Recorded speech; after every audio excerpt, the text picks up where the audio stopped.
Hey guys, how's it going? All right, I just want to give you guys a little story about what happened to my car a couple days ago.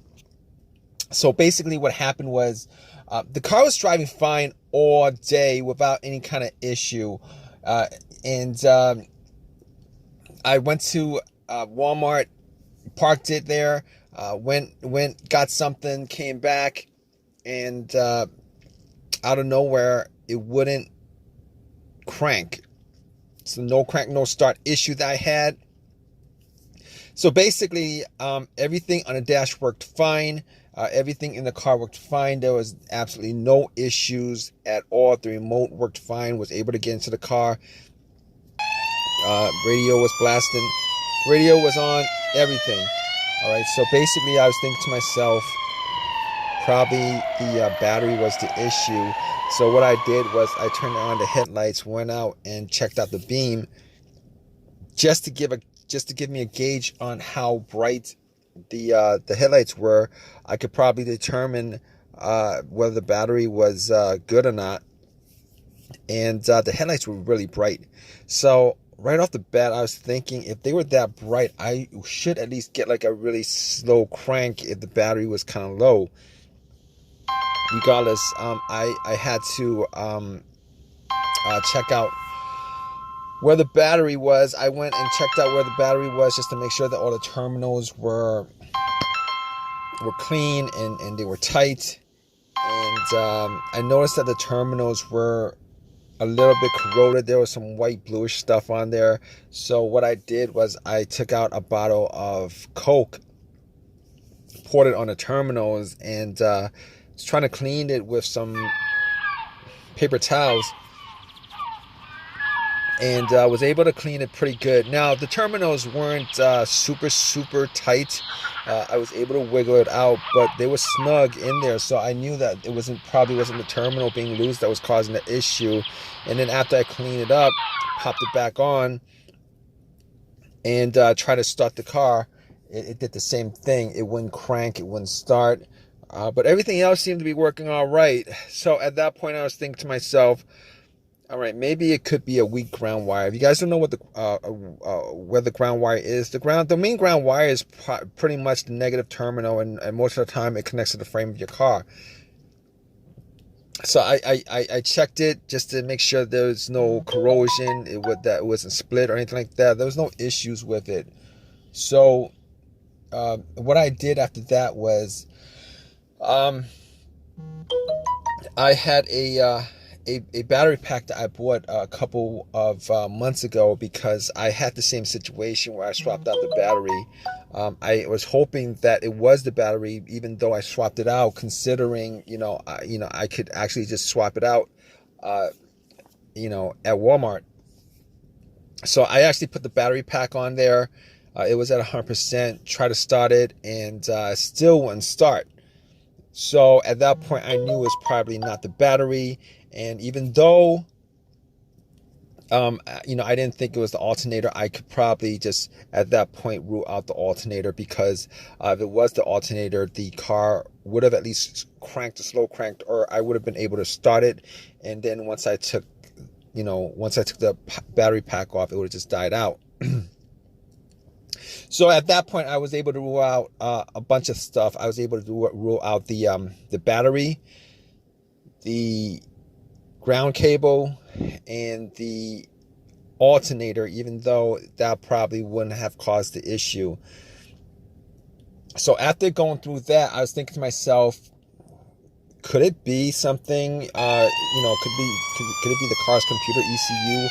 Because I did see a check engine light on my dash, and that check engine light was there. It's been there for a while, and I believe it was for a O2 sensor issue.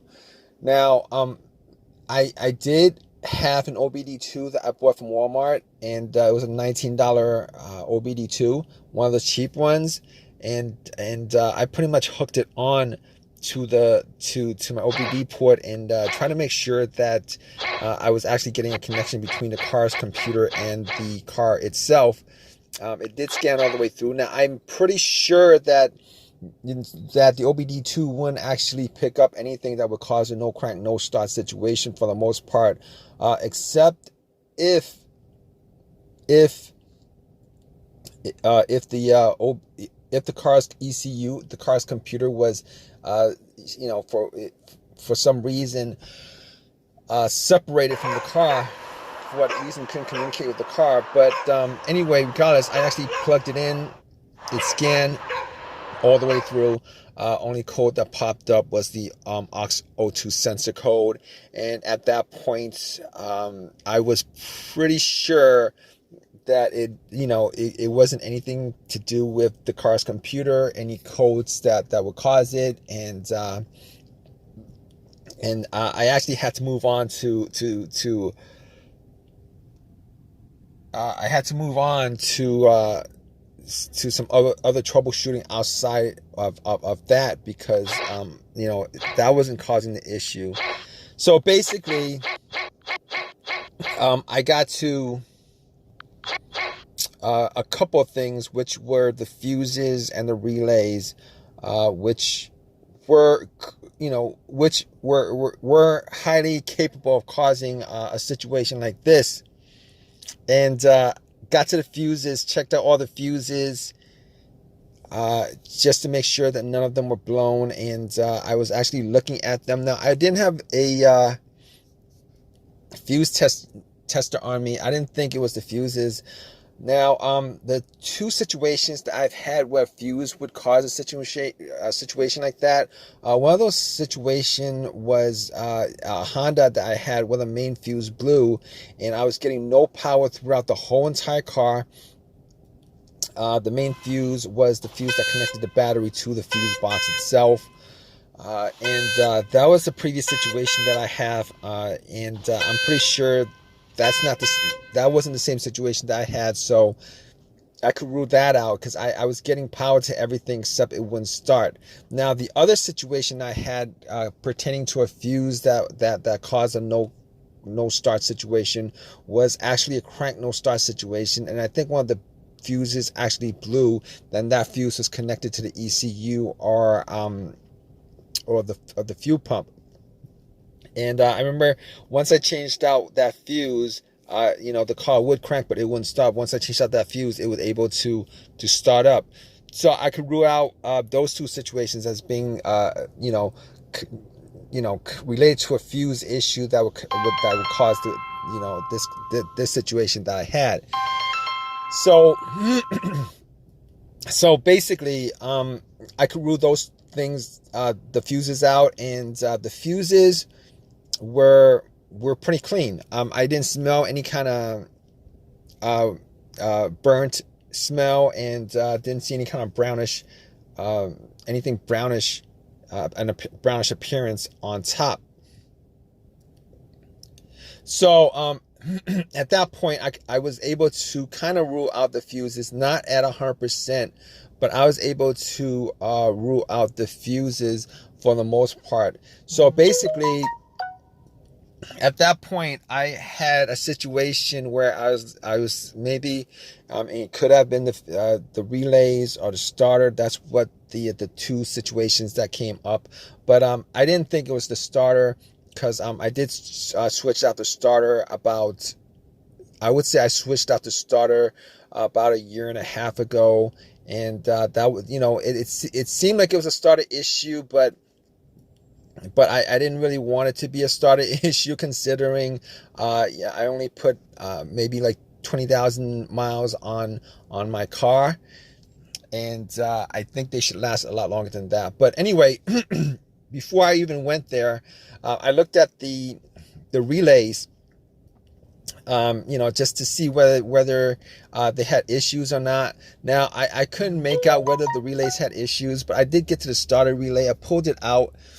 It looked like it was a bit dirty or whatever, but I had some rubbing alcohol, put it on some paper towel, and wiped the connectors, put it back in, try to start it. It really didn't do anything.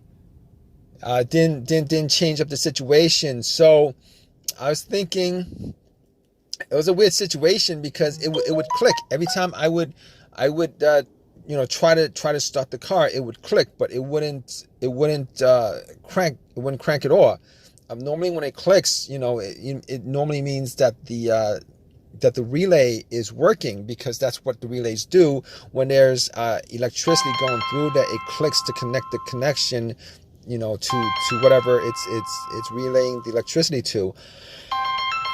But regardless of that, I actually had another relay that I was able to swap out with that, and I actually was looking for another relay with the same, with a similar relay in the box, and I was actually able to find one. And what I did was I took that relay out, and I swapped it with that with the other relay, and I went back and tried to start it, and guess what? Bam! It started up. It worked without a problem, and at that point, I knew that it was the relay that was the problem.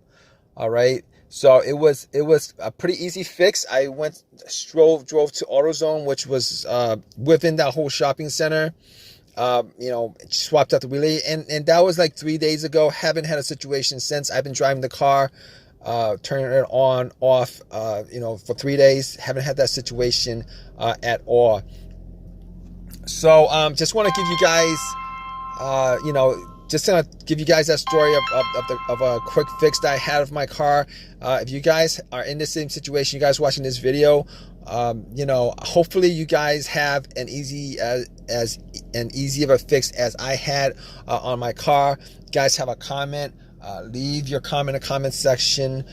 Please give me a thumbs up. Please subscribe.